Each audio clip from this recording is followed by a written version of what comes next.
ربنا إني أسكنت من ذريتي بواد غير ذي زرع عند بيتك المحرم ربنا ليقيموا الصلاة فاجعل أفئدة من الناس تهوي إليهم وارزقهم من الثمرات لعلهم يشكرون.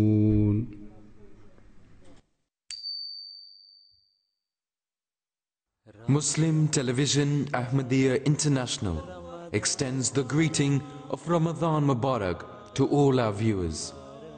May Allah enable us to reap the blessings of this sacred month. Ameen. मुस्लिम टेलीविज़न अहमदिया इंटरनेशनल की जानिब से तमाम नाजरीन को रमज़ान मुबारक हो।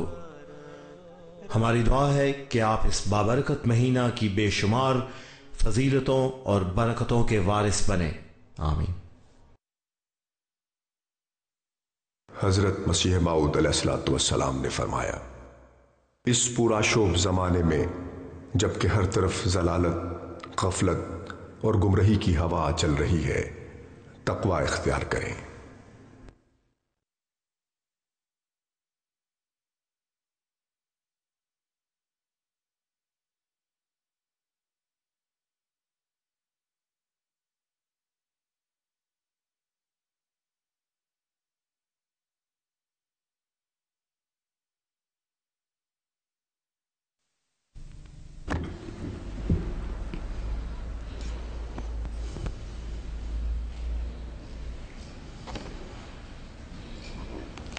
आज 157 आयत से शुरू करना है ना।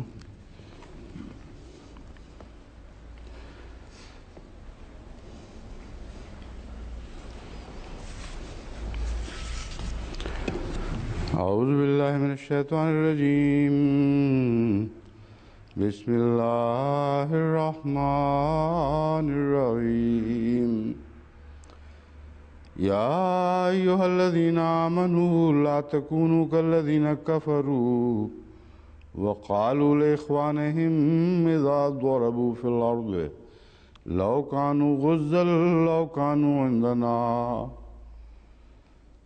लिइख़वानिहिम इज़ा ज़रबू फ़िल अर्ज़ि औ कानू गुज़्ज़न लौ कानू इंदना मा मातू व मा क़ुतिलू लियजअलल्लाहु ज़ालिका हसरतन फ़ी क़ुलूबिहिम वल्लाहु युहयी व युमीत वल्लाहु बिमा तामलून बसीर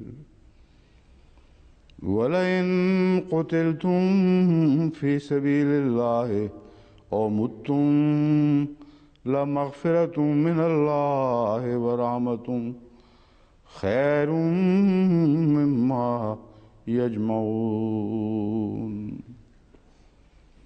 वलइन मुत्तुम व क़ुतिलतुम लइलल्लाहि तुहशरून फबिमा रहमतिन मिनल्लाहि लिन्त लहुम वलौ कुन्त फ़ज़्ज़न गलीज़ल क़ल्बि लन्फ़द्दू मिन हौलिक फ़अफ़ु अन्हुम वस्तग़फ़िर लहुम वशाविरहुम फ़िल अम्र फ़इज़ा अज़म्त फ़तवक्कल अलल्लाह इन्नल्लाहा युहिब्बुल मुतवक्किलीन।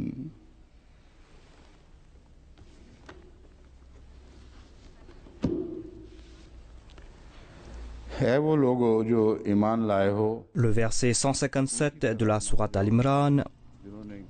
Ô vous qui croyez, ne soyez pas comme ceux qui n'ont pas cru et qui disent à propos de leurs frères Idha darabu fil ard, et qui disent de leurs frères qui voyagent dans le pays ou qui sortent en guerre Aukanu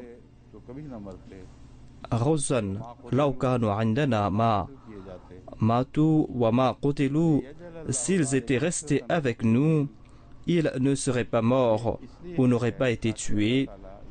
Cela est ainsi afin qu'Allah leur en fasse une cause de regret au cœur.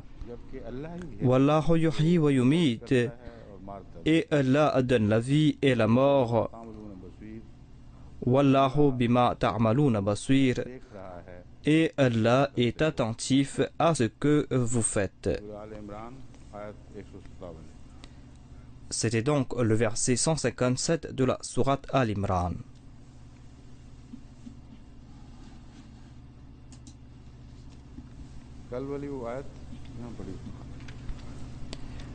Il y a le verset que j'ai cité d'hier. Au cours de la discussion d'hier, j'ai parlé à propos d'un rapport à propos de l'imam Zaynul Abidin et j'ai dit que l'imam Zaynul Abidin a répondu aux calomnies de certaines personnes infâmes qui ont attaqué et diffamé Hadrat Abu Bakr, Hadrat Omar et Hadrat Uthman. Je n'ai pas cité le verset qu'il a cité, je vais maintenant citer le verset en question. Il avait divisé son argument en trois parties et ces trois parties concernent quelques versets coraniques. Donc l'imam Zaynul Abidin a cité ces versets et a déduit ses conclusions de ces versets.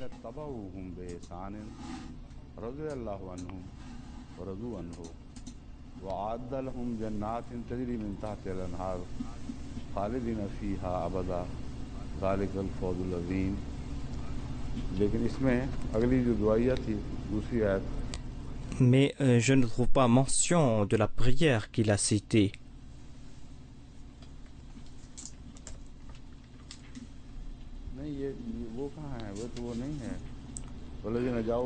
Où est cette prière?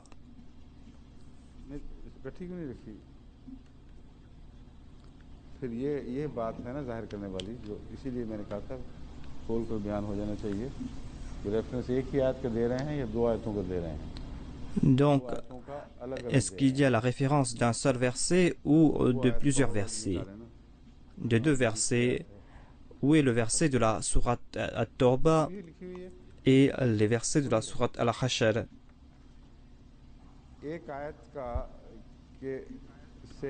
Il y a un verset qui a été cité dans une autre sourate et il y a le verset d'où il a déduit à propos des Ansar et des Muhajirin. La troisième déduction ne concerne pas ce verset mais concerne un autre verset dans un autre chapitre. Cela se trouve dans la sourate Hashr, versets 9 à 11.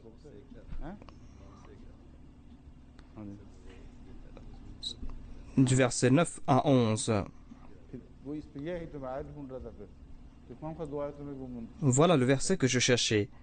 Pourquoi me demander à citer un autre verset? Je me souvenais que ces trois versets sont cités dans le même endroit.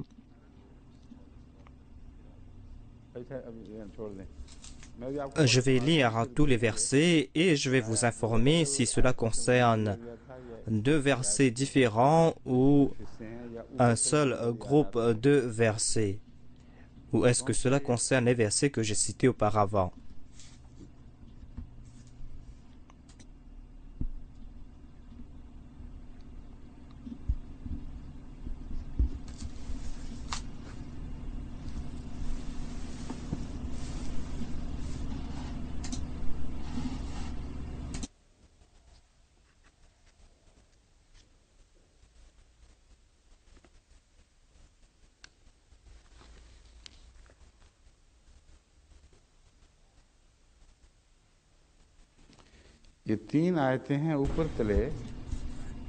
Il y a trois versets qui sont cités dans la même sourate et il a tiré trois déductions de ces trois versets. Donc, il y a eu une erreur concernant la référence. Ce sont 3 versets consécutifs et on ne devait pas chercher d'autres versets ailleurs. Voilà les versets que je vais citer. للفقراء المهاجرين الذين أخرجوا من ديارهم وأموالهم يبتغون فضلا من الله ورضوانا وينصرون الله ورسوله أولئك هم الصالحون والذين تبوأوا الدار والإيمان من قبلهم يحبون من هاجر إليهم ولا يجدون في صدورهم حاجة مما أوتوا ويؤثرون على أنفسهم ولو كان بهم خصاصة ومن يوق شح نفسه فأولئك هم المفلحون. Voilà le sujet qui nous concerne. والذين جاءوا من بعدهم يقولون ربنا اغفر لنا ولإخواننا الذين سبقونا بالإيمان ولا تجعل في قلوبنا غلا للذين آمنوا ربنا إنك غفور رحيم. La traduction de ce verset est comme suit. Ces versets parlent des butins que Dieu a octroyés aux musulmans quand Allah octroie des faveurs à des musulmans et comment distribuer ces biens, comment distribuer ces butins. L'on doit dépenser une partie sur des muhajirines, sur les émigrants. Il y avait 1/5 de ces butins qui étaient confiés au saint prophète Mohammed paix soit sur lui, et dire que le saint prophète s'accaparait de toute cette partie est une pensée des plus infâmes. Le saint prophète ne dépensait pas ses biens sur sa propre personne, mais il distribuait ses biens, il prenait le minimum et il donnait le maximum aux indigents, à ceux qui en avaient besoin. Et cette liste a été dressée par le Saint-Coran. À ce propos, Allah déclare لِلْفُقَرَاءِ الْمُهَاجِرِينَ الَّذِينَ أُخْرِجُوا مِنْ دِيَارِهِمْ. Ces butins, ces biens sont pour les réfugiés pauvres qui ont été chassés de leurs habitations. وَأَمْوَالِهِمْ, et qui ont été privés de leurs biens. يَبْتَغُونَ فَضْلًا مِنَ اللَّهِ وَرِضْوَانًا. Ce ne sont pas des indigents qui demandent aux autres, qui mendient aux autres, en dépit du fait qu'ils ne possèdent rien. Ils demandent uniquement à Allah, ils placent leur confiance à Dieu et ils demandent à Dieu de leur octroyer ses faveurs et son plaisir. وَيَنْصُرُونَ اللَّهَ وَرَسُولَهُ, et ils aident Allah et son messager. أُولَٰئِكَ هُمُ الصَّادِقُونَ. Ils sont véridiques et ils sont toujours prêts à aider Allah et son messager. Voilà donc ceux qui sont les véridiques. Voilà donc les muhajirines, les émigrants qui ont accompagné le saint prophète paix soit sur lui ou qui sont venus après. Et ici cela concerne toutes ces personnes qui ont été calomniées par Mir Ahmad Ali Saib et les autres exégètes chiites. Ils ont déclaré qu'insulter ces personnes fait partie de leur foi, mais le Saint-Coran déclare le contraire. Et Hadrat Zainul Abidin a cité ces versets et il a déclaré: est-ce que vous êtes parmi ces muhajirs, vous qui êtes en train de prononcer ces paroles infâmes, est-ce que vous êtes parmi ces personnes, ces réfugiés? Il veut dire que vous n'êtes pas de ceux qui ont reçu le plaisir de Dieu, vous êtes en train de diffamer ces personnes qui ont reçu le plaisir de Dieu.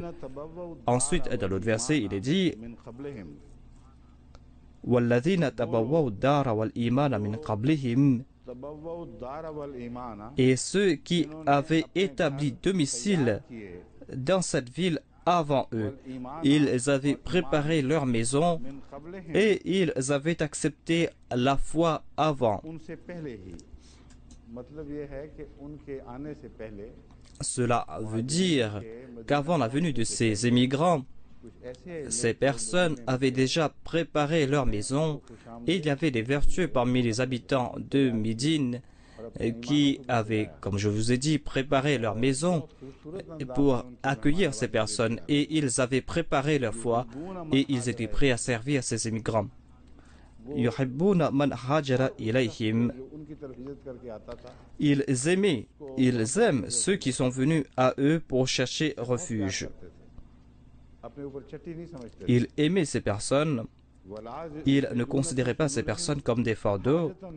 وَلَا يَجِدُونَ فِي صُدُورِهِمْ حَاجَةً مِمَّا أُوتُوا. Et ils ne trouvent pas dans leur cœur aucune envie pour ce qui est accordé aux réfugiés. Plus tard, Dieu a béni les réfugiés. Ils ont eu la possibilité de s'enrichir et ces Ansar n'ont pas regardé avec envie ces personnes et ils ne se sont pas plaints pourquoi ces personnes se sont enrichies, pourquoi Dieu a béni ces personnes à tel point. Ici, il est dit Mimma Utu et cela veut dire que le saint prophète Mohammed paix soit sur lui a accordé quelque chose aux émigrants, aux réfugiés, parce que ces personnes avaient tout perdu. Mais les Ansar n'avaient pas d'envie à ce propos. Voilà les personnes à propos de qui Allah déclare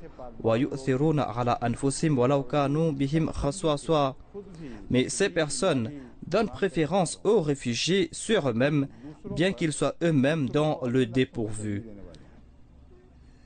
Ils préfèrent les autres à leur propre personne, en dépit du fait qu'ils sont dans le dépourvu. Ils dépensent dans le chemin d'Allah.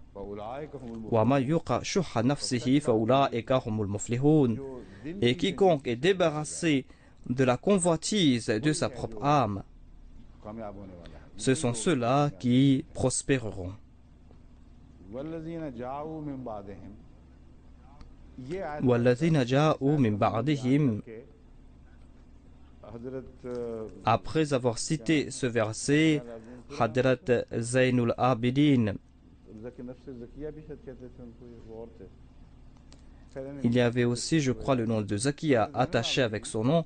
Je ne m'en souviens pas exactement, mais en tout cas, Hadrat Zainul Abidin a cité le verset 11 et il a demandé à ces personnes, est-ce que vous êtes de ceux qui étaient prêts à vous sacrifier pour les muhajirines?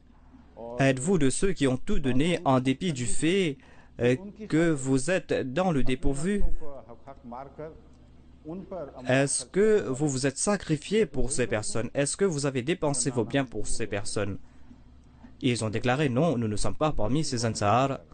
Cela veut dire tout simplement que vous êtes en train de diffamer ces personnes qui ont consenti à de si grands sacrifices. Et il y a d'autres personnes qui ont suivi leur pas après. Quelles étaient les qualités de ces personnes? Ces personnes qui ont été qualifiées de vertueux par Allah. Il est dit donc وَالَّذِينَ جَاءُوا مِنْ بَعْدِهِمْ. Et pour ceux qui sont venus après eux et qui ont déclaré Rabbana ighfir lana wa li ikhwanina, ou Allah pardonne-nous et pardonne nos frères, alladhina sabaquna bil iman, pardonne-nous et à nos frères qui nous ont devancés de la foi. Ces personnes qui nous ont devancés, ces personnes qui étaient de la première génération. Wala taj'al fi qulubina ghillan lil ladhina amanu. Et oh Allah, ne laisse dans notre cœur aucune rancune contre ces personnes qui ont cru. Ne laisse pas de rancune dans nos cœurs à propos de ces personnes.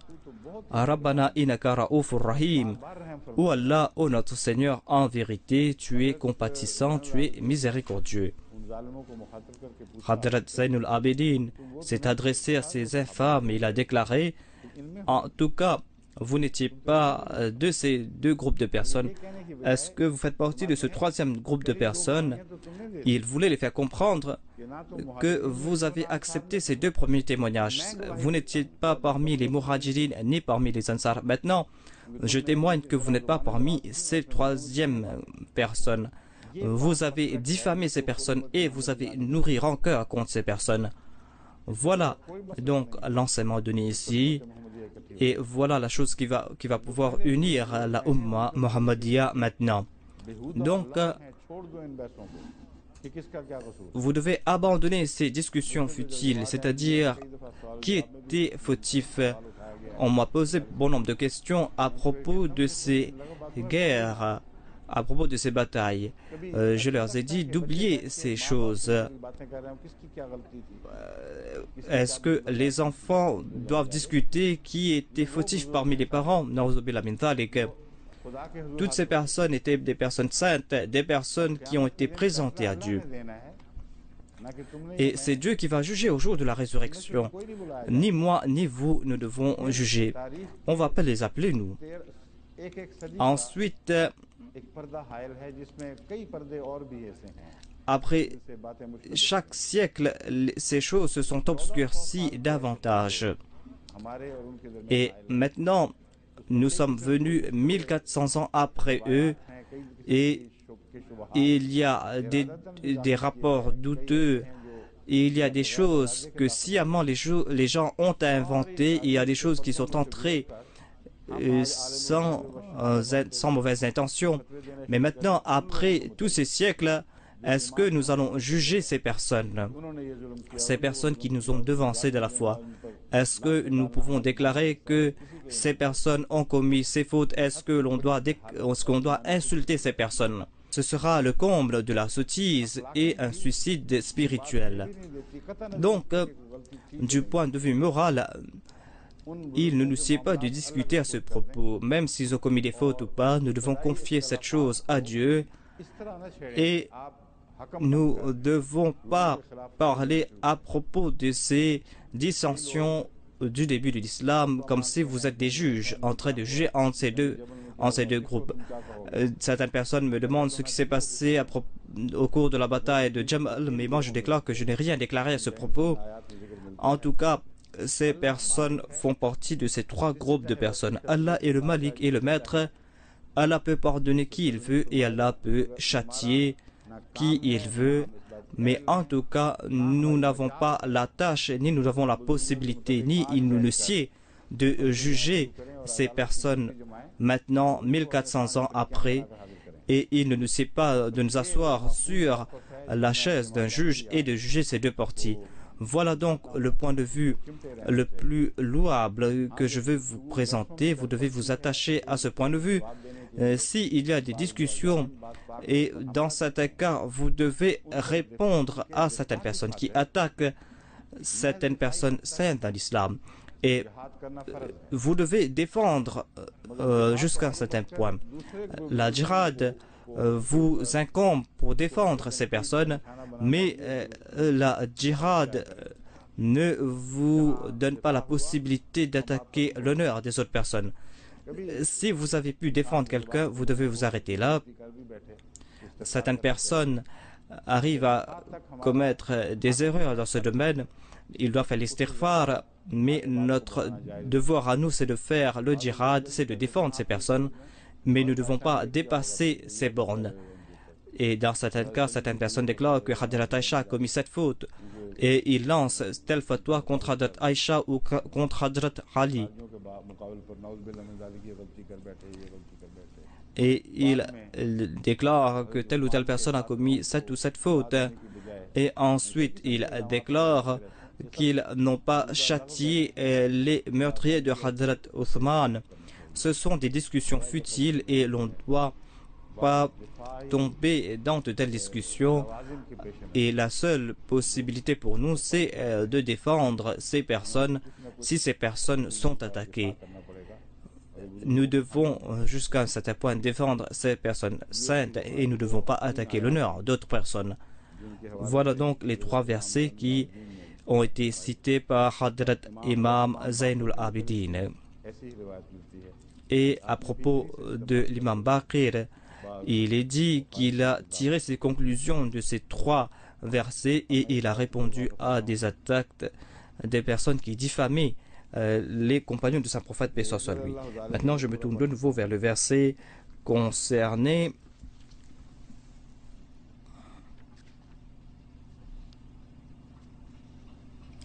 إذا ضربوا في الأرض أو كانوا غزا. Il est dit إذا ضربوا في الأرض أو كانوا غزا.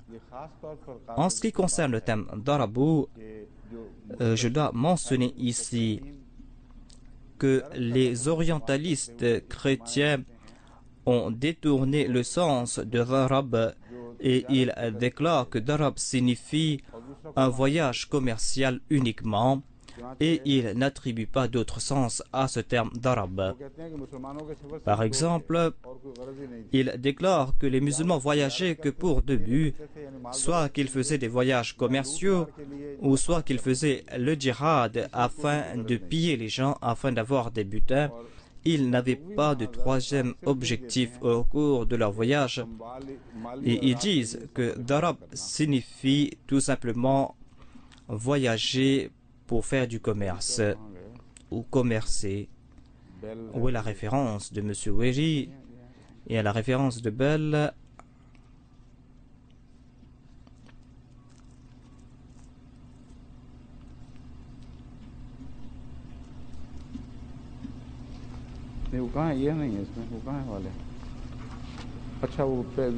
Où est l'autre référence, s'il vous plaît?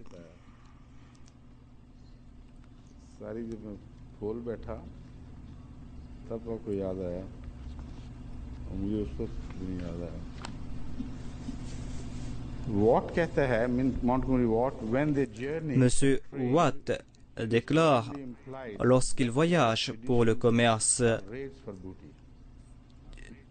tout comme les expéditions sont des razzias ou des pillages, il déclare que les batailles étaient en fait des razzias ou des pillages, et de même, le terme darab signifie que ces personnes voyageaient pour le commerce, voyageaient pour commercer uniquement.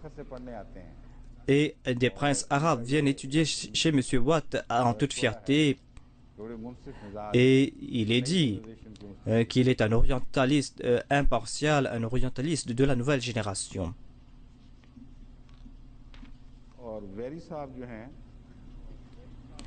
Et M. Weri déclare avec pour but de commercer. Voilà la seule traduction qu'il a présentée. Mais il y a un autre point intéressant qui découle de cette recherche.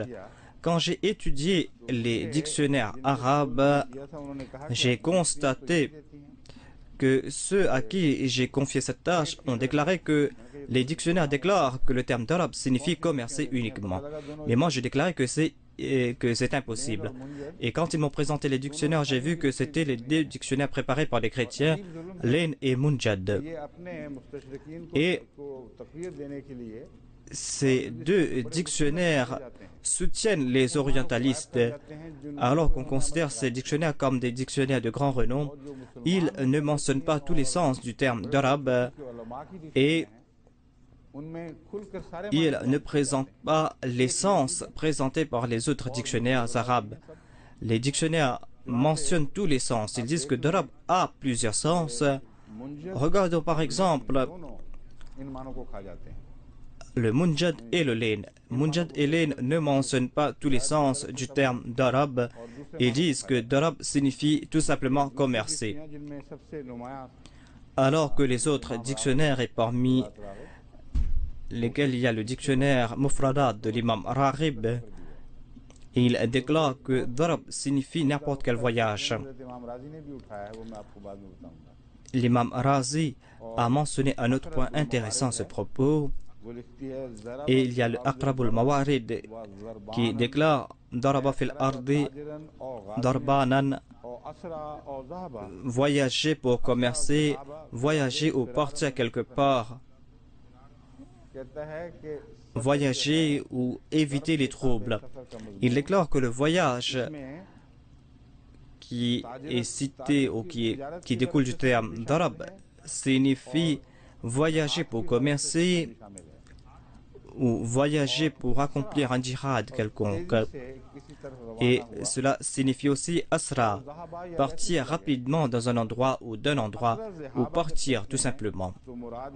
Et asra dhahaba signifie partir afin d'éviter les troubles, partir rapidement afin d'éviter les troubles.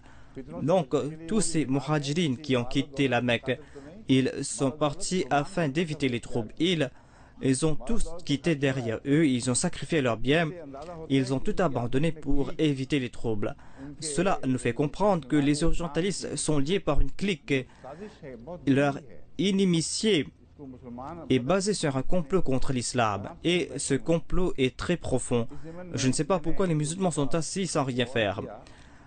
Moi aussi, j'ai réfléchi à ce propos et j'étais tout étonné de voir que jusqu'à présent, aucun musulman n'a fait de commentaire sur la Bible. Alors que les Occidentaux ont fait des commentaires sur le Saint-Coran et ils ont été poussés par leurs inimitiés. Leurs commentaires sont cités, mais les musulmans ne citent pas la Bible. L'état de l'islam est très déplorable. Et pour défendre l'islam, Dieu a choisi les Ahmadis. Ce sont les Ahmadis qui vont donner des réponses tout le temps, Inch'Allah. Quand j'ai examiné la situation, j'ai vu que personne, ni parmi les hindous, ni parmi les bouddhistes, ni parmi les adeptes du confucianisme, personne parmi ces personnes n'ont étudié la Bible et n'ont commenté sur la Bible, mais par contre, les Occidentaux ont commenté sur les foi de ces personnes. Cela concernait la période du colonialisme et de l'impérialisme, et cela faisait partie du plan du colonialisme, c'est-à-dire que quand ils partaient dans un endroit quelconque, ils devaient s'attaquer aux foi de ces personnes et ils devaient les asservir au christianisme. Et ces personnes ont fait beaucoup d'efforts dans ce sens, mais leur intention était mauvaise partout. Leurs intentions étaient afin de renforcer l'impérialisme et afin de renforcer le christianisme, afin de pousser leur politique jusqu'à son apogée. Et les musulmans sont complètement insensibles à ce propos et les musulmans n'ont pas fait d'efforts et ils ne les ont pas traités de la même façon alors que la possibilité nous est ouverte. C'est pour cette raison qu'ici j'ai organisé quelques équipes, des équipes de jeunes hommes et de jeunes filles Ahmadis, et je leur demande de faire des recherches. Et la plupart des références que je cite des orientalistes sont les résultats des recherches de ces équipes. Il y a bon nombre de projets qu'on a déjà débutés. On a des recherches à propos de la Bible et il y a d'autres projets où ces personnes sont en train de faire des recherches avec toute sincérité. Et il y a des vingtaines de jeunes hommes et de jeunes filles qui sont préparés pour cela. Je leur ai dit qu'en fin de compte, je veux vous préparer pour que vous fassiez des commentaires sur la Bible. Je veux vous spécialiser dans ce domaine. Et si je dois rester ici pendant quelque temps davantage, si Dieu le veut, alors vous allez débuter cette tâche devant moi. En ce qui concerne les commentaires de la Bible, cela ne date pas d'aujourd'hui, mais après la partition de l'Inde, quand nous sommes venus à Arabwa, au tout début, j'ai commencé cette tâche. Quand je travaillais dans le département de Waqf Jadid, il y avait le monsieur Khalid Mansour qui m'a aidé, il y a d'autres ulémas qui m'ont aidé, il y a le Molvi Bashir Ahmad Qadiani qui m'a aidé. Donc, j'ai pris le soutien de toutes ces personnes et on a cherché les versets coraniques qui avaient une certaine ressemblance avec des versets bibliques. Et on a comparé ces deux versets, les versets coraniques et les versets bibliques. Et la chose qu'on a déduit et qui était évident, et Inch'Allah, cela va nous aider à l'avenir, c'est que quand le Saint-Coran a mentionné un fait biblique, apparemment, le Saint-Coran n'a jamais copié exactement ce qui a été dit là-bas. Mais quand le Saint-Coran soutient la Bible, il soutient la Bible quand la raison accepte cet affaire. Et quand le Saint-Coran ne mentionne pas cet affaire, cela nous fait comprendre que là-bas, ces faits mentionnés dans la Bible ne méritent pas mention. Et quand le Saint-Coran a mentionné quelque chose de contraire, cela nous fait comprendre que c'est quelque chose d'inacceptable. Ici, le Saint-Coran nous éclaire à propos de la Bible. Le Saint-Coran nous fait comprendre, voilà la parole de Dieu que nous sommes en train d'accepter. Voilà la chose que la raison accepte. L'histoire aussi est en train de soutenir la même chose. Voilà les choses inacceptables qui ont été interpellées. Et voilà les points qui méritent correction. Allah a déclaré ceci et non pas cela. Comme nous le dit la Bible, ce sont des choses qui ont été attribuées à la Bible plus tard.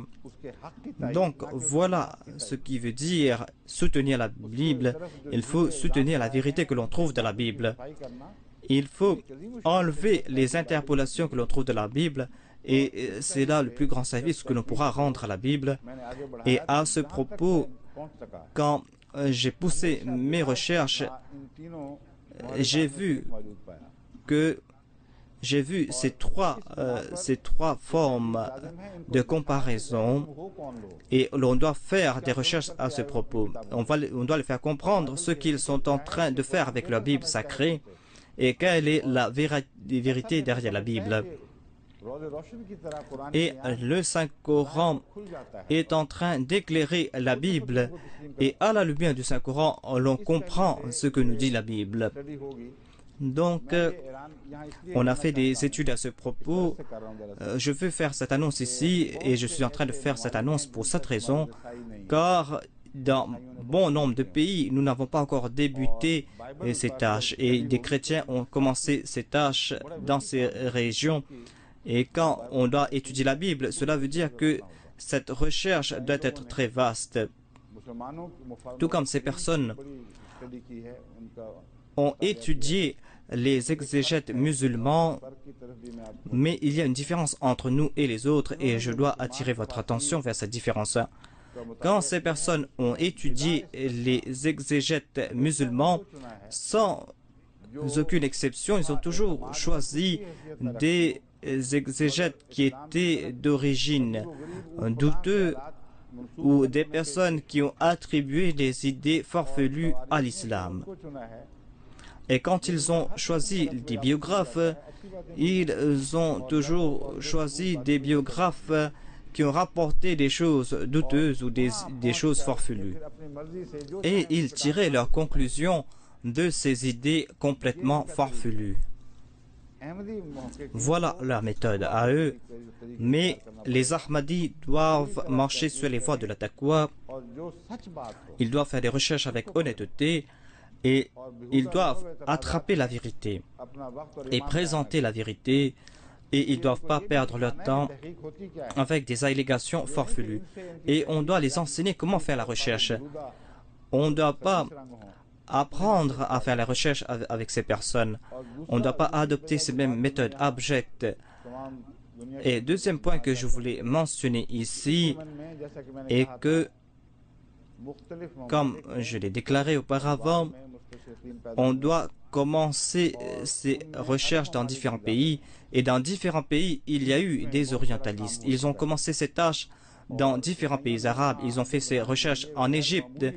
Et les chrétiens ont fait leur centre dans ces pays. Et c'est un plan qui a été bien réfléchi. Ensuite, dans la région de la Palestine, en Syrie et au Moyen-Orient, ils ont travaillé d'arrache-pied. Après l'Inde, c'est en Palestine et en Syrie que les chrétiens ont fait des plans pour miner le moral des musulmans, c'est-à-dire en Palestine et en Syrie. Et il y a l'Égypte, et il y a la Palestine, et ces régions sont connues sous le nom de la Grande Syrie, c'est-à-dire la Palestine et la Syrie. Les Ahmadis qui habitent dans ces régions doivent faire des équipes. Les jeunes hommes et les jeunes femmes quel que soit leur domaine, ils doivent faire des recherches à ce propos. Il y a M. Rafiq Hayat Saeb qui m'a aidé et il a organisé ces équipes. Il n'est plus le Sadr du Khuddam, mais puisqu'il a eu des expériences à ce propos, j'ai profité de son expérience. Et parmi les femmes, il y a Mme Navida Shah qui m'a aidé. C'est elle qui a choisi ces jeunes filles et on a organisé ces équipes. Et on n'a pas choisi des jeunes hommes ou des jeunes filles qui avaient comme domaine les études religieuses. Ce n'étaient pas des personnes qui étudiaient l'arabe non plus. Il y avait des scientifiques parmi eux, des informaticiens. Il y avait d'autres personnes qui étaient des experts dans leur domaine. Donc ce sont des personnes qui sont venues de différents horizons et on est en train de leur inculquer cet esprit de recherche. On leur demande de faire des recherches à propos de l'authenticité de la Bible et qu'ont déclaré ces personnes à propos de la Bible. Jusqu'à quel point peut-on avoir confiance à la Bible? On les a demandé d'étudier les sources.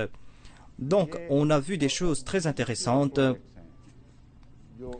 et il y a bon nombre d'autres projets et nous sommes en train de travailler d'arrache-pied depuis 2 ans et des fois 2-3 fois par semaine ils viennent me rencontrer et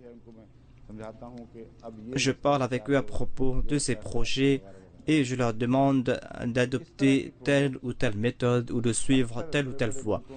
Donc dans les grands pays on doit commencer ces projets. En Europe spécialement, nous avons certaines difficultés. Par exemple, nous n'avons pas assez de personnes qui doivent étudier les écrivains allemands. Il y a certaines personnes qui étaient vraiment hostiles envers l'islam parmi les Allemands. Tant qu'on ne lit pas ces livres dans leur langue d'origine, on ne pourra pas accomplir notre recherche. Donc les Ahmadis d'origine allemande, qu'ils soient des Khuddam ou qu'ils font partie des Lajna, ils doivent organiser des recherches et de temps en temps, ils doivent m'envoyer le résumé de leurs recherches afin que je puisse leur guider dans la bonne direction.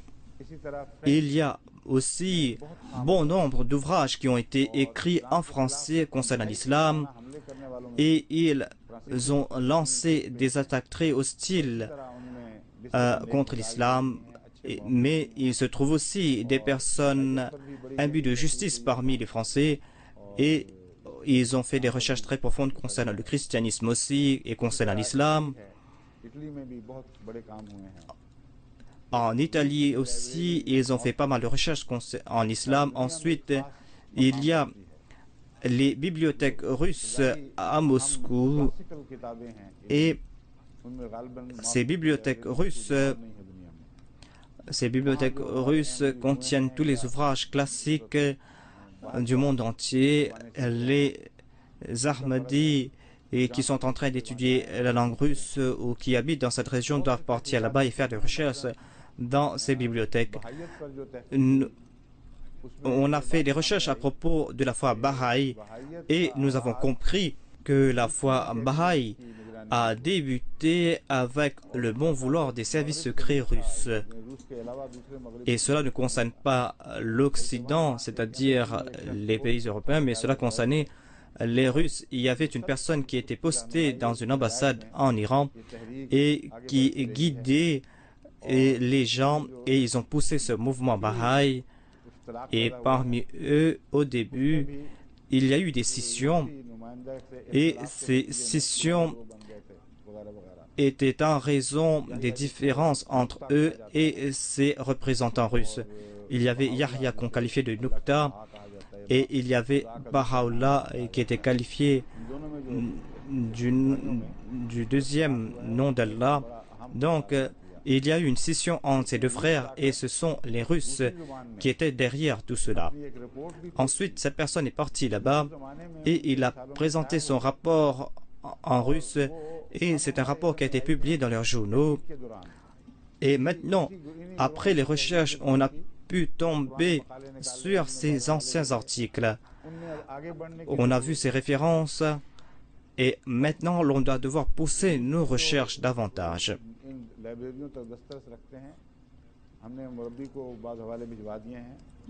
Donc, nous avons envoyé nos références et nous avons demandé à nos missionnaires de travailler dans ce domaine et de contacter ces personnes et de faire ces recherches.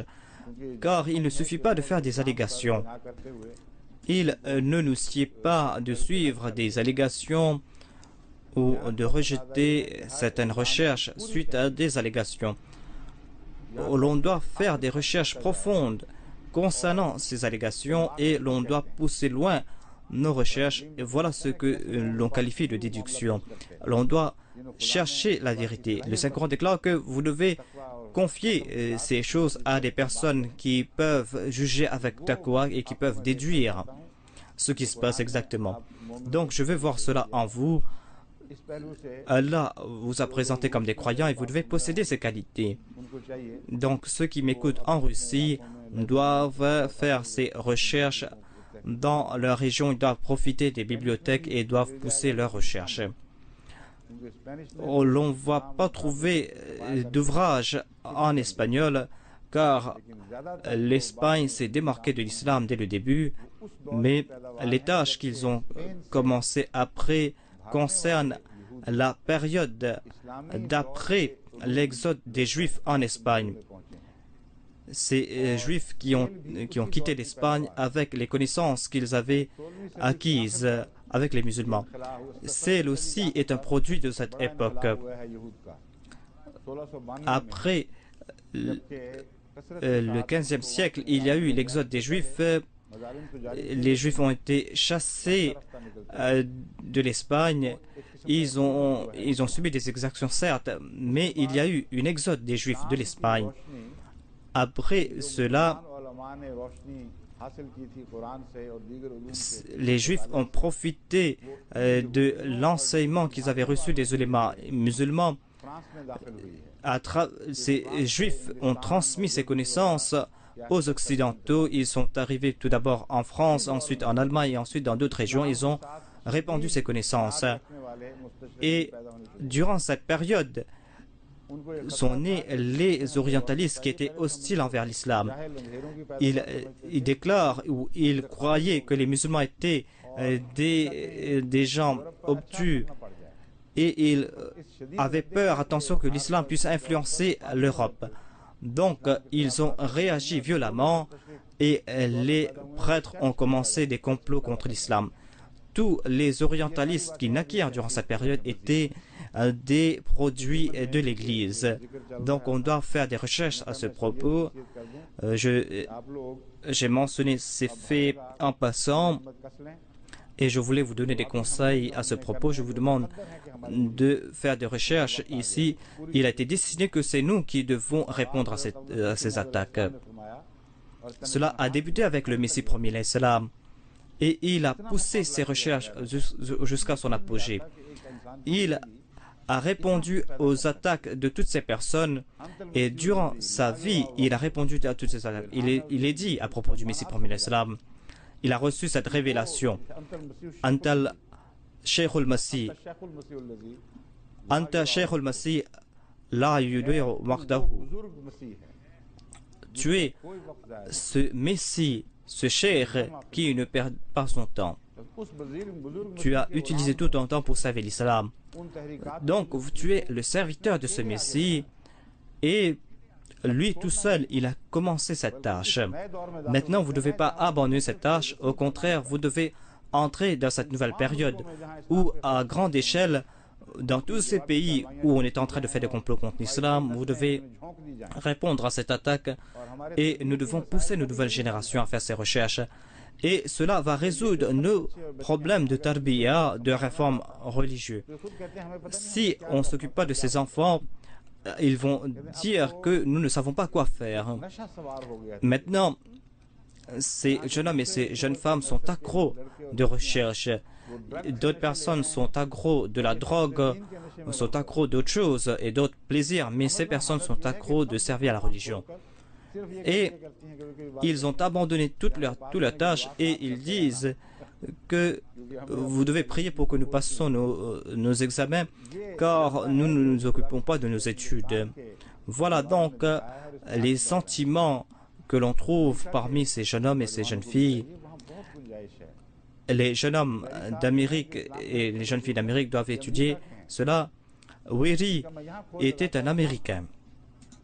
J'étais en train de faire des recherches à ce propos ici et j'ai vu que je n'ai pas vu des signes de M. Wiri ici, alors que M. Wiri a été envoyé des États-Unis d'Amérique et il a vécu en Inde pendant 35 ans dans différentes régions et il a débuté ses complots contre l'islam. Donc, ces gens ont commencé à travailler dès cette période. Le Messie premier l'Islam a commencé un grand djihad pour soutenir l'islam. Maintenant, nous devons continuer cette tâche et nous devons amplier cette tâche.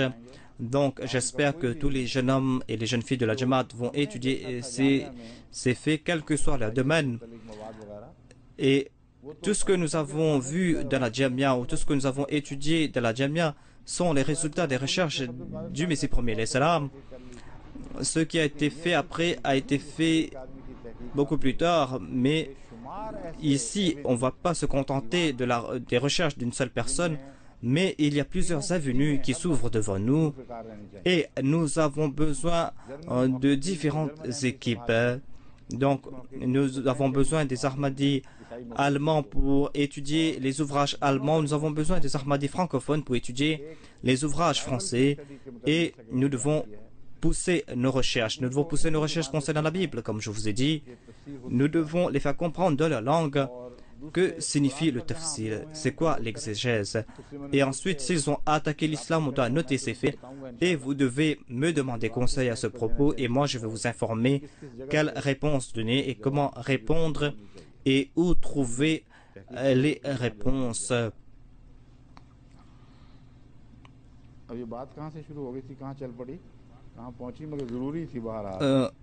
Je ne sais plus où je suis, mais voilà ce que je devais faire. C'est un voyage, c'est un darab, mais ce n'est pas un voyage pour commercer. Je suis sorti par cette porte et je voulais vous faire comprendre qu'ils sont des menteurs, qu'ils sont en train de comploter. Leurs linguistes aussi les soutiennent, leurs chercheurs aussi les soutiennent et ils détournent l'essence des mots afin que les gens croient que les musulmans sont des pillards et les musulmans n'ont pas d'autre but que de faire des razzias. Tout leur voyage était destiné pour commercer ou pour commettre des razzias. Alors que le Saint-Coran nous déclare Siru fil ard, sortez et faites des recherches, étudiez l'histoire, étudiez la création, regardez comment le ciel et la terre a été créés, regardez comment la vie a été formée. Voilà l'enseignement de l'islam et regardez ce qu'ils attribuent au Saint-Coran. En tout cas, voilà ce que je voulais dire à propos du terme d'arabe.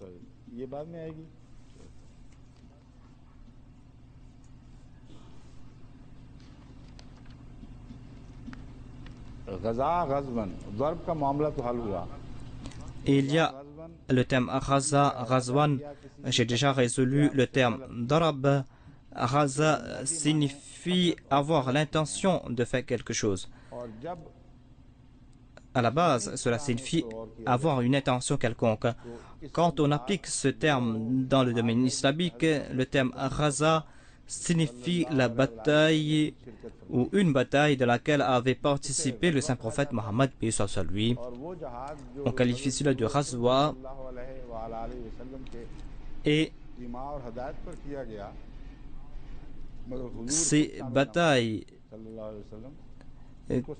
dans laquelle le saint prophète n'avait pas participé sont qualifiées de Sariya. Sariya signifie ces expéditions lancées par les compagnons du saint prophète Mohammed, paix soit sur lui. Ces expéditions dans lesquelles le saint prophète Mohammed, paix soit sur lui, n'était pas présent. Et que signifie Qasad?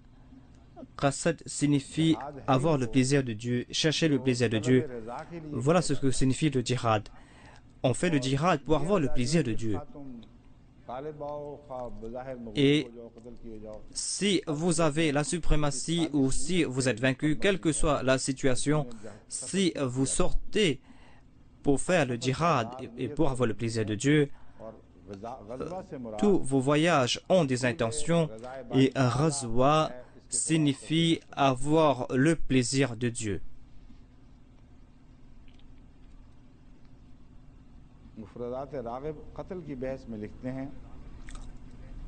Le Mufradat de l'imam Raghib a mentionné plusieurs sens du terme Qatal.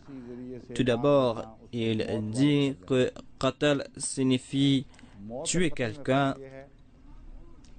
Il y a une différence entre la mort naturelle et le terme Qatal. Qatal signifie la mort apportée par la main de l'homme. Et il y a différents types de morts. Et ces autres types de morts ne sont pas qualifiés de qatal, mais de mort. Mais il est dit qataltul khamra.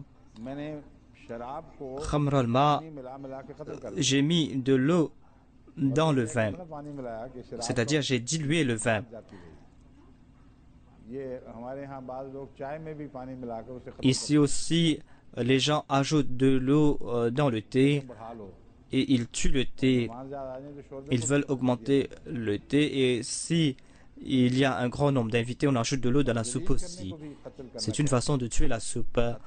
Qatal signifie aussi humilier quelqu'un. Qataltu fulanan, qataltuhu. Je l'ai humilié complètement. Je l'ai avili. Ensuite, il y a un autre sens du terme qatal. Wama qataluhu yaqina. Ce verset est source de dissension entre nous et les noms d'Ahmadi. À la fin, Allah déclare Wama qataluhu yaqina. Et certainement, ils ne l'ont pas tué. Ils n'ont pas tué Jésus, fils de Marie. Un sens de ce verset est que il est sûr et certain qu'ils ne l'ont pas tué. Mais puisqu'il y a cette connotation de doute dans le contexte de ce verset, c'est-à-dire qu'il était en proie de doute, c'est pour cette raison que l'on peut tirer cette autre conclusion. Et l'imam Raghib a présenté cette autre signification de ce verset. Il déclare que Wama qataluhu yaqina signifie qu'ils n'ont pas tué certainement Jésus-Christ. Ils n'avaient pas de certitude concernant le fait que Jésus-Christ a été tué sur la croix.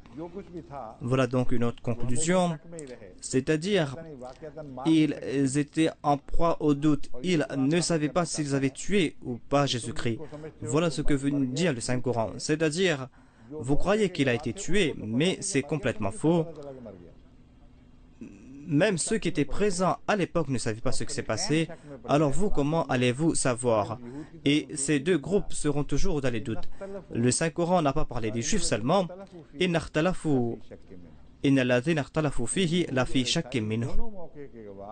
C'est-à-dire, à la fois les Juifs et les chrétiens ont des doutes à ce propos. Ils ne savent pas ce qui s'est passé. Donc, toutes les autres points présentés sont des conjectures uniquement. Vous n'avez pas de certitude à ce propos.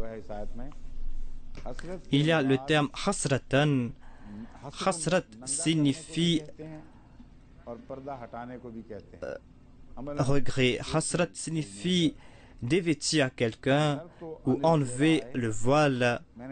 Hasartu an-zirar signifie j'ai retroussé ma manche, tout comme les médecins retroussent les manches pour faire des injections. Et il y a aussi l'autre médecin avec M. Mujib Saheb. Donc ces deux médecins sont là parmi nous. Donc quand les médecins retroussent les manches pour faire une injection, on qualifie cela de hasra. Hasrat signifie le regret, car celui qui subit une injection, il regarde avec regret ce qui se passe avec lui. Et celui qui ne porte pas de couvre-chef est qualifié de hasir. La plupart d'entre vous portent des couvre-chefs. À part un d'entre vous, maintenant, par la grâce d'Allah, les enfants aussi, lorsqu'ils viennent à la mosquée, portent des couvre-chefs. Donc il n'y a pas de hasrat parmi eux. Il y a une autre signification du terme hasra qui signifie exténué, fatigué ou frustré. Le Saint-Coran de la Sourate Mulk déclare ينقلب إليك البصر خاسئا وهو حسير ثم ارجع البصر كرتين ينقلب إليك البصر خاسئا وهو حسير. Dieu déclare, puis regarde de nouveau, et encore de nouveau, ton regard ne fera que retourner à toi frustré et fatigué. Tu ne vas pas voir d'imperfection dans la création des cieux et de la terre. Donc, hasrat est utilisé dans la langue ourdou aussi. Cela signifie être frustré complètement, être frustré en raison d'un échec. Donc voilà ce que signifie hasrat ici, c'est-à-dire le fait d'être frustré, ne rien pouvoir faire, être complètement exténué, être complètement désespéré et ne pas atteindre son but. Donc voilà ce que signifie hasra.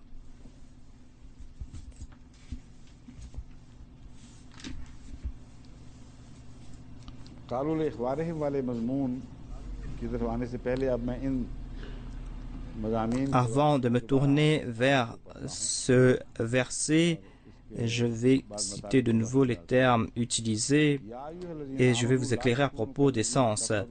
Il est dit Ya ayyuhalladhina amanu la takunu kalladhina kafaru wa qalu li ikhwanihim idha darabu fil ardi aw kanu ghuzzan law kanu 'indana ma matu wa ma qutilu liyaj'al Allahu dhalika hasratan fi qulubihim wallahu yuhyi wa yumit wallahu bima ta'maluna basir. Les points qui méritent attention ici concernent ces faits. Oh, vous qui croyez, ne soyez pas comme ceux qui n'ont pas cru, et qui ont dit à propos de leurs frères. La première question qui a été posée par les exégètes est: que signifient les kafirs ici? Est-ce que cela s'applique uniquement aux hypocrites ou aux mécréants aussi? Ou est-ce que cela s'applique uniquement à une catégorie des hypocrites, à savoir Abdullah bin Ubay bin Saloul et ses compères? En ce qui concerne le kufr ou la mécréance, selon moi, le contexte indique que cela ne concerne pas les autres kafirs, mais les munafiqines. Car les kafirs, les mécréants, ne disaient pas que si vous étiez assis avec nous, parmi les kafirs, il y avait des hypocrites qui avaient pour but de miner le moral des musulmans. Et les hypocrites ont utilisé tous ces moyens pour démoraliser les musulmans. Si les kafirs allaient le faire, ils allaient se poser comme des hypocrites. Ils n'allaient pas parler comme des kafirs, comme des mécréants.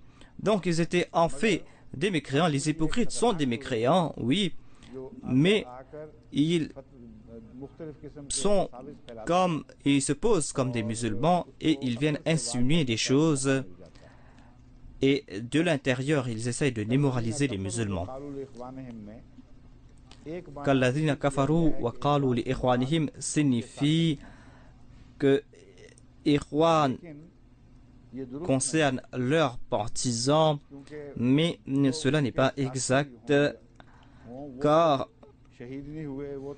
leurs partisans n'ont pas été martyrisés, ne sont pas tombés à martyr, comme nous le dit l'histoire. Donc cela veut dire que ceux qui étaient tombés à martyr étaient leurs frères. Mais cette signification n'est pas plausible. Certains exégètes ont déclaré, et c'est là l'explication la plus plausible, qu'Ikhwan signifie les membres d'une même tribu. Cela ne concerne pas les frères dans la foi. Ils sont leurs frères parce qu'ils sont dans la même tribu, कबीला या गिरोह के तौर पर वो उनके भाई हैं। ils sont dans le même groupe, ils sont dans la même tribu ou dans le même clan. Le Saint-Coran nous donne des exemples à ce propos et je vais vous citer ces exemples.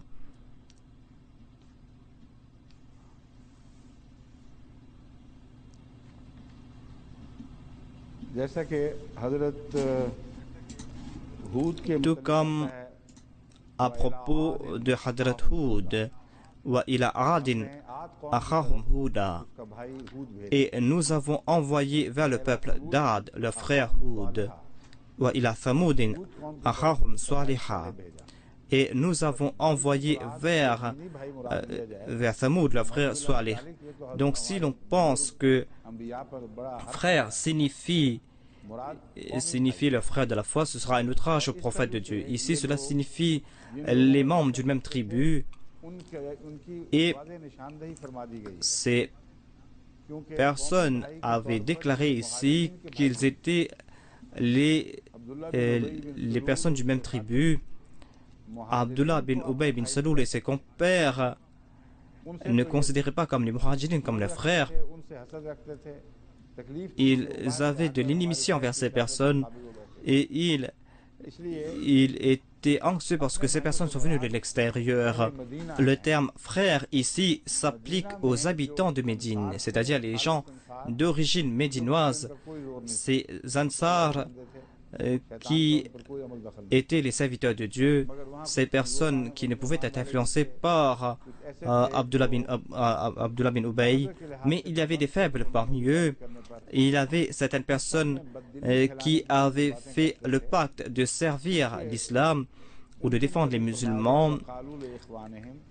Donc il est dit وَقَالُوا لِإِخْوَانِهِمْ, ils ont dit à propos de leurs frères, إذا ضربوا في الأرض أو كانوا غزا لو كانوا عندنا ما ماتوا. किया था एक पहले एक मुस्तशरिक के हमले के जवाब में J'ai ये ख्याल के मैदान répondu à un orientaliste ici que dire que cela s'est passé au cours de la bataille et que le saint prophète paix soit sur lui avait peur de leur rébellion, cela est inexact. थे जरूर Il y avait quelques personnes qui avaient participé dans la bataille, des personnes qui ont suggéré ces choses. Mais quand ils sont retournés chez eux et quand ils ont été influencés par les paroles des hypocrites, ces faibles parmi les musulmans ont accepté et ont soutenu ce qu'ont déclaré les hypocrites. Mais cela ne concerne pas le champ de bataille, mais les rues de Médine. Donc, ils ont déclaré وقالوا لإخوانهم إذا ضربوا في الأرض أو كانوا غزا. إذا ضربوا في الأرض أو كانوا غزا, lorsqu'ils voyagent dans le pays ou lorsqu'ils vont en guerre. لو كانوا عندنا ما ماتوا, s'ils étaient avec nous, ils n'auraient pas été tués. Ils n'auraient pas pu déclarer cela sur le champ de bataille, c'est-à-dire que s'ils étaient avec nous, ils n'auraient pas été tués. Ils n'étaient pas présents sur le champ de bataille, donc cela nous fait comprendre que ces personnes n'étaient pas sur le champ de bataille, et ces paroles, ils les ont prononcées à Médine. Ils ont déclaré ces choses, mais à Médine, et ce n'était pas sur le champ de bataille qu'ils avaient prononcé ces paroles. يقولون لو كان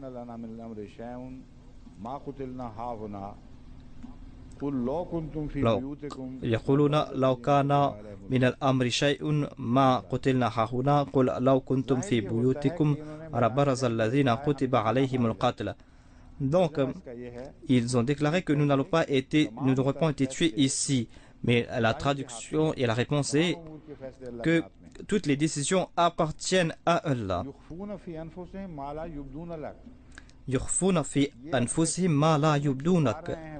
Ils dissimulent dans leurs esprits ce qu'ils ne te dévoilent pas.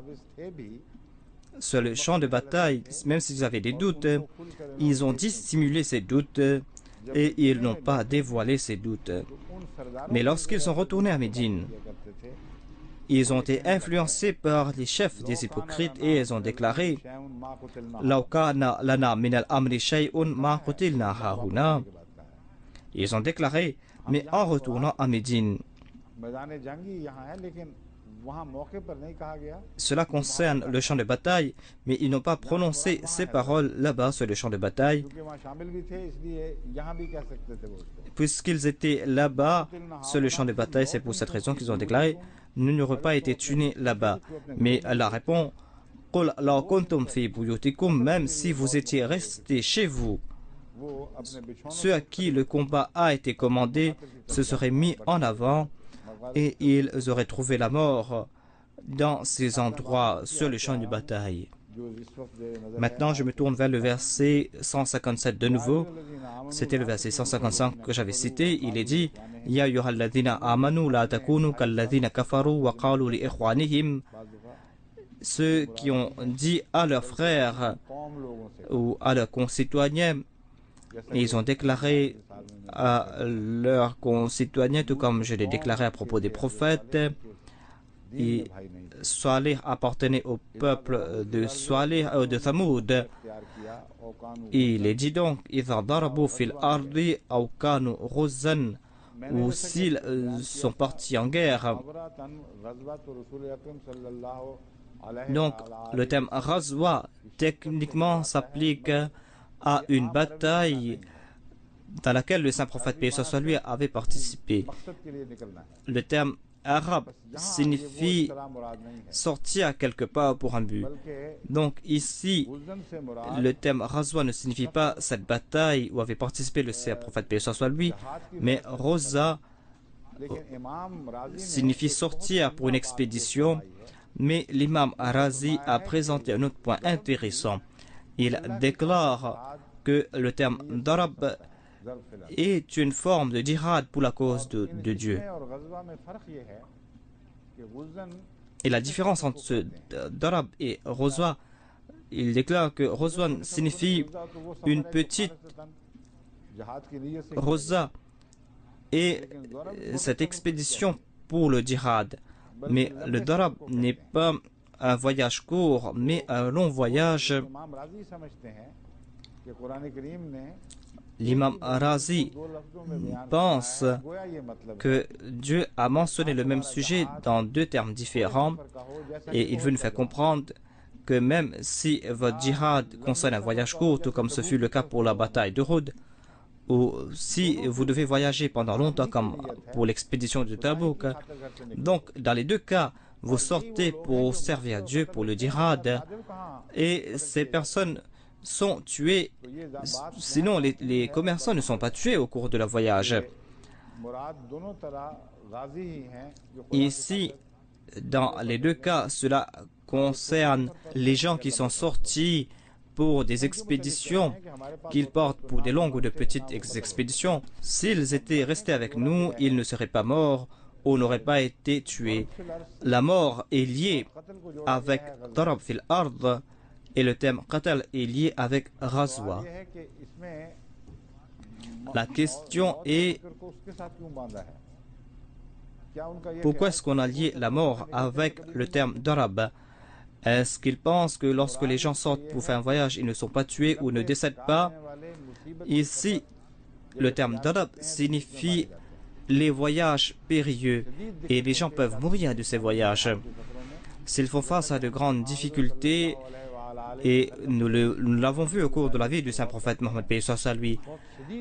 Quand nous étudions ces voyages, nous voyons que les musulmans sont passés par des situations périlleuses. Ils ont été tourmentés par la faim, par la soif, par la chaleur. Donc cela veut dire que même s'ils ne sont pas décédés en raison de leurs blessures, mais ces voyages les ont tués. S'ils étaient assis chez eux, ils n'auraient pas été tués.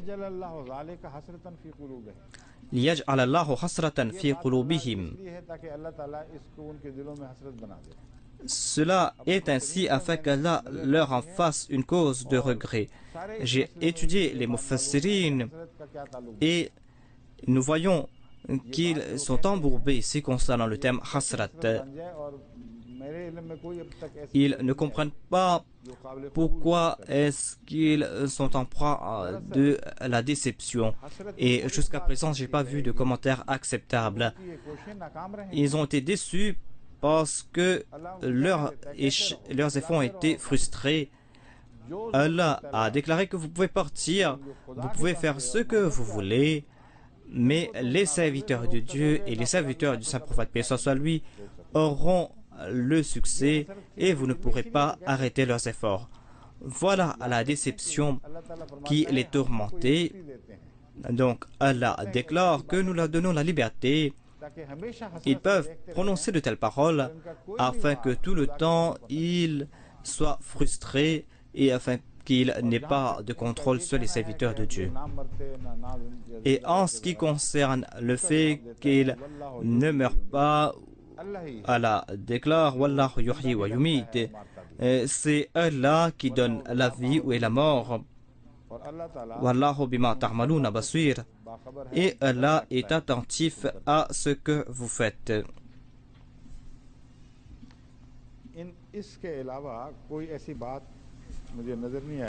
À part cela, il n'y a pas d'autres points qui méritent mention ici, des points qui ont été mentionnés par les exégètes.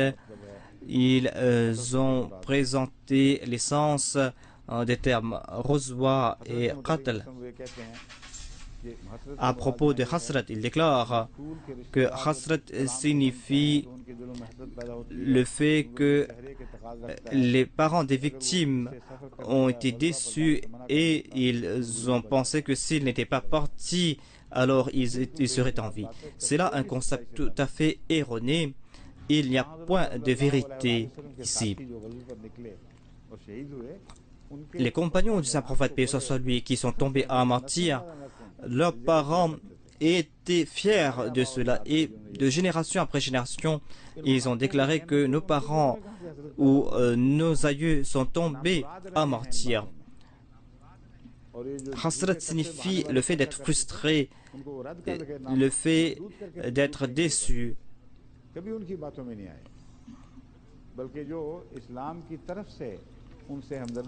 Ces personnes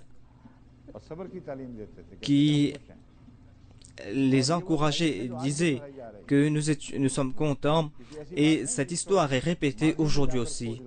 Ce n'est pas quelque chose qui est lié seulement au passé. Aujourd'hui aussi, la Jamaat Ahmadiyya passe par de mêmes situations et ceux parmi les Ahmadis qui tombent en martyr, leurs parents démontrent la même attitude. Aucun de leurs parents n'a fait de telles allégations ou n'avait de tels doutes. Il y a même, j'ai reçu une lettre du Pakistan. Ma soeur m'a envoyé une lettre. Et elle a déclaré que nous étions partis présenter nos condoléances aux parents des martyrs et nous ne pouvons mentionner l'état de nos cœurs. Nous étions partis pour présenter nos condoléances à la mère qui avait perdu son fils. Mais la mère a déclaré: pourquoi pleurez-vous? Notre calife est présent, notre Dieu est présent et il nous regarde avec amour. Pourquoi êtes-vous si triste? J'ai 5 fils et je suis prêt à présenter mes 5 fils pour la cause de Dieu. Voilà la réaction des parents des martyrs. Dit à Naudhubillah min Thalik qu'ils avaient des doutes à propos de leurs parents et qu'ils disaient que si leurs parents étaient présents, ils n'auraient pas été tués.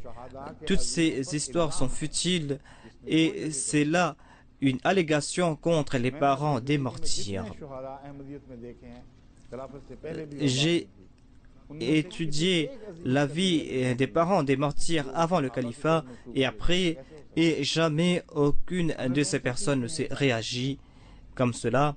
Nous avons appris cela des compagnons du Saint-Prophète, paix soit sur lui. Nous sommes en train de suivre la voie des compagnons du Saint-Prophète, paix soit sur lui. Aujourd'hui, nous sommes témoins qu'on ne peut pas alléguer de telles choses sur les compagnons du Saint-Prophète, paix soit sur lui. Leurs parents n'avaient jamais entretenu de telles idées. Le terme hasrat s'applique à ces hypocrites qui étaient déçus. Ils étaient frustrés de leurs efforts et ils n'avaient pas pu influencer les musulmans sincères.